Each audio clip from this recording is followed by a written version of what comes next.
Another day, another camera to discuss. Today it's the Nikon F3, which was introduced originally in 1980, another 1980s baby. Yeah, and it is considered to be one of the ultimate manual focus Nikon camera. It was styled by Giorgetto Giugiaro Va Bene and featured the red stripe on the hand grip, which we now see in pretty much every later Nikon camera. Now, despite being superseded by the F4 and the F5, the F3 was actually produced all the way up to 2001, making it the longest living and lasting professional Nikon camera in production. It was possibly the most adaptable Nikon just because the amount of accessories that produced for this camera by Nikon themselves, not just including third parties, is huge. Absolutely staggering. We've got different heads, we've got different backs, we've got motor drives, we've got cables. There were also about 5 different camera cases designed for it. So let's talk about the different versions. All right, so first one is OG F3, which has a standard prism, and that one has a slightly higher magnification, but it may cause some issues for people wearing glasses. So later on, they introduced F3HP, which is high eye point prism, and that one has slightly less magnification, but then allows you to keep your eyes a little bit further away from the eyepiece. Yes, some people do find the HP much more comfortable, and it was the viewfinder that was then introduced to all of Nikon's later SLRs after the F3HP. Now then we had a titanium version, the F3T, and special editions included a special champagne finish as well as the standard black. Ooh la la. Champagne makes it sound fancier than chrome. Then we had F3AF, which was the first Nikon foray in autofocus, and it is a bit of a dead system because they only had 2 lenses, 80mm and 200mm lenses for it, and then they abandoned it, and F501 came out with a more or less modern autofocus system that applied to all other Nikon Fs and been improved upon. Then we had the F3H, which allowed you to shoot as fast as 13 frames per second. So you basically could finish a roll under 3 seconds. Incredible. And then we had F3P, which is a press body, which was introduced in Japan for press photographers in small quantities.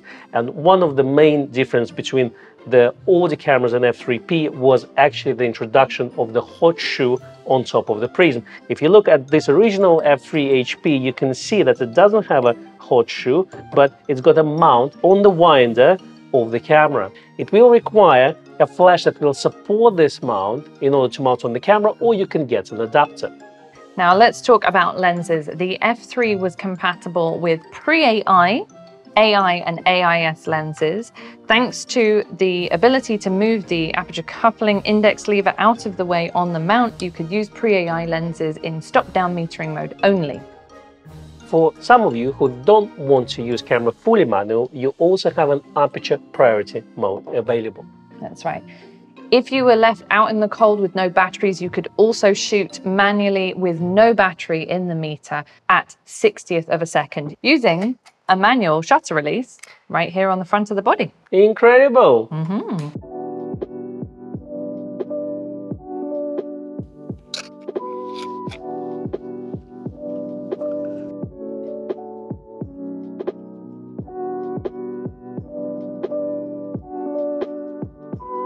So let's talk about my feelings about F3HP. This is my first time using the camera, and I have a M3A which I really like, and that's my to-go Nikon film camera.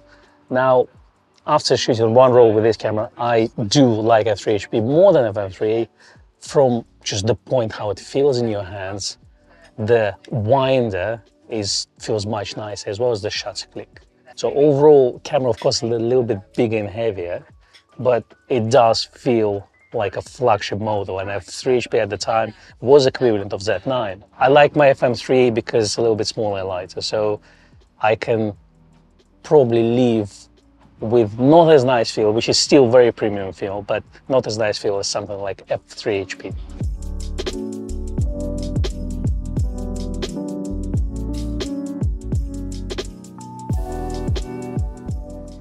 To load this camera is much like the other mechanical film Nikon cameras. In order to open the back, you need to lift the rewind crank and also at the same time push this little arrow button to release it, and the back opens. You've got your film here, You're going to slot it into the hole like that and pull the film leader all the way out. You want to feed the film into one of the slots available. Now, it looks like our film's correctly loaded. Let's close the back and fire it a few times. Keep an eye out for this. If your film is correctly loaded, then the rewind lever will move on after each frame advance, as you can see it here. We're now ready to go. The LCD showing the shutter speed is not going to be correct for the first 3 frames until you line up to the 0. It will by default show 80th of a second, even if you're shooting at a different shutter speed. So if I would like to buy one, what shall I look out for? There are a few niggles with the F3 which might be problematic if you're buying one. Sometimes this LCD is subject to bleed, and you do have to make sure that if you're buying one, it doesn't have bleed in it, or if it does, that it doesn't stop you from being able to read the shutter speed readout. This is also where your meter is located, so it's a really good idea to make sure you can read the meter. Unfortunately, it can't be fixed, and no, your G-Shock LCD screen won't fit in there. Includes a self-timer, as you can see. Bang on time. You can also lock the shutter so that you can't accidentally take a shot. This does sometimes happen to people. They buy the camera, they think it's broken, but actually they just need to make sure that it's ready to go like that. Obviously, if it's not firing, even with that shutter lock released, then you might need to check that it's got batteries in it. Tell us what you think about this camera. Do you think everyone should have one? If you want us to film more videos like this, also voice your opinion in there.